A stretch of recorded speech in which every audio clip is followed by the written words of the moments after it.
Now we come on to our detailed targeting area. Don't pay much attention to the word detailed, or the phrase detailed targeting rather. This is simply where you put in demographics, interests, or behaviours to either include or exclude. Just like we did with the location where you can include and exclude places, you can do the same with interests, demographics, and behaviours. So for example, if you just click in the box, you have demographics, interests, behaviours, and more categories. So you can add these by browsing, or you can add them by typing and clicking auto-suggested things. So if I type in, as I said, I was going to go for travel magazines as my interests here. So I'm going to type in National Geographic. Now, National Geographic, no caps is an interest. National Geographic caps here is an employer. National Geographic schools, universities. And as you can see, it says each one here. It says what category it comes under. I like to stick with interests. You've got National Geographic Channel, National Geographic Magazine. So if it's a sub, sort of thing, it'll say it next to it. So we've got National Geographic Magazine. And now that I've clicked that, we get more suggestions.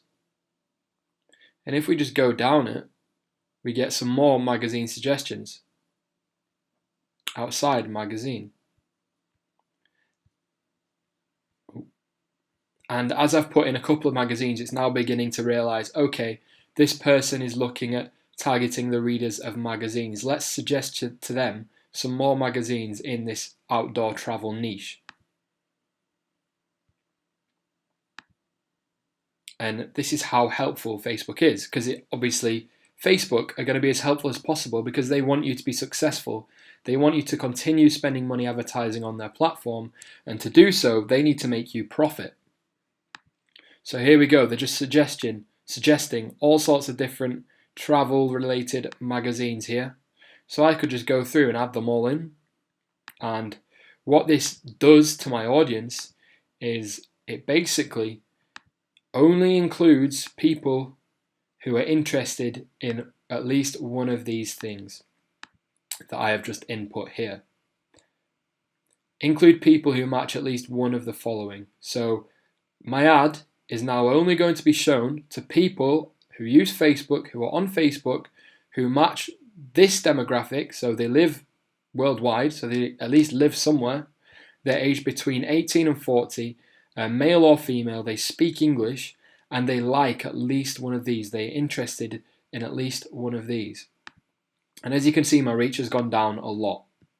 It's now 88 million. It still is far too big. So to make this more specific, what we can do is narrow the audience.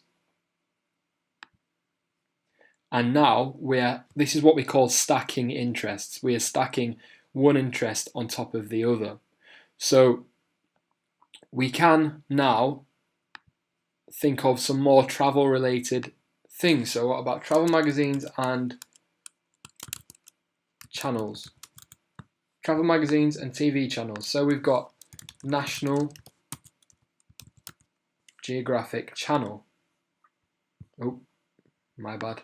If you put something in by accident, just press the X to get rid of it. If you want to get rid of a whole stack of interests, just press the X here. There you go. Obviously, I don't want to do that.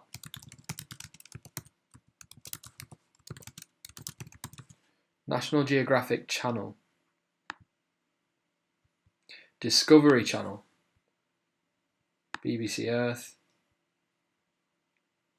BBC Wildlife. And you get the idea. And now, as you can see, it's gone from 88 million to 35 million. So before we added this extra stack in to narrow our audience down, we were just targeting people that were interested in one of these travel-related magazines. We've added a new stack, and now we are targeting people who are in this demographic, their age, their gender, their language, their location. They like at least one of these, and they must also like at least one of these. So not only do they read travel magazines, they also watch travel TV shows. And we can narrow it even further, and we can think of perhaps some travel related celebrities, or adventure celebrities. So we've got Ray Mears, Bear Grylls, David Attenborough. And there you go. We've now got 2 million people. And these 2 million people are clearly very into their nature and wildlife and travel, because they like travel and wildlife and nature magazines. They like the TV shows and channels, and they also like the celebrities in this sort of area.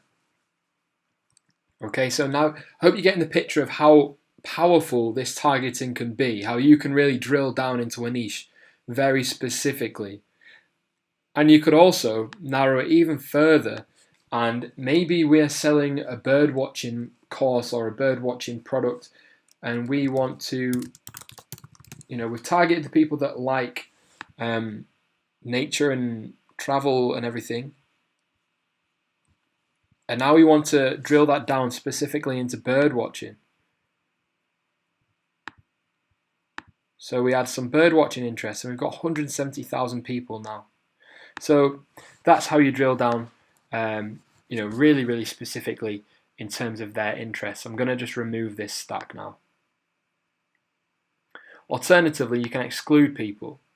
So we can actually try to exclude some of these 2 million people based on their demographics, interests, or behaviours. So we could exclude people who are, if we go for financial,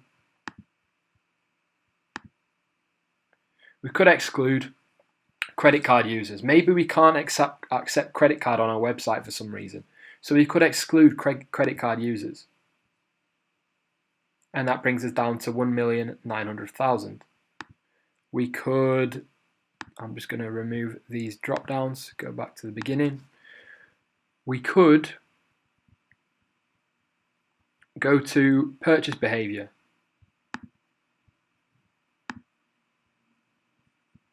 Or not, sorry, we could go to travel. We could exclude people who are frequent international travelers. I'm not sure why we would do that. We could exclude commuters, but again, I don't know why we'd do that.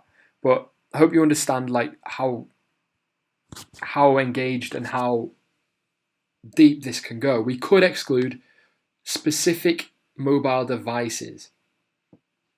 So we could exclude tablet owners. Maybe we don't want tablet owners. We could exclude people who don't have 3G or 4G or Wi-Fi. So we could exclude 2G people. We could just want to target people who rely on Wi-Fi. We may want to sell them, we might be selling phone packages, mobile data packages. So we want to exclude people that already have mobile data packages and just rely on people who, just look for people who are reliant on Wi-Fi to access the internet. So that's how clever you can be here if you look at the different options available to you. You could exclude people who use a specific brand. Anyway, I'll end that here, but that is, quite a good overview of how detailed you can be, how to use interest targeting, how to use flex interest targeting, which is what this is. I call it stack interest targeting, but some people will call it flex interest targeting. So you know how to include people, you know how to exclude people, you know how to narrow it further. And you can also click this box if you like, which is just going to expand the interests and therefore the reach. It may increase conversions at a lower cost per conversion. This basically just relies on Facebook's knowledge, data, and algorithms. You can tick it if you want. I do tend to tick it.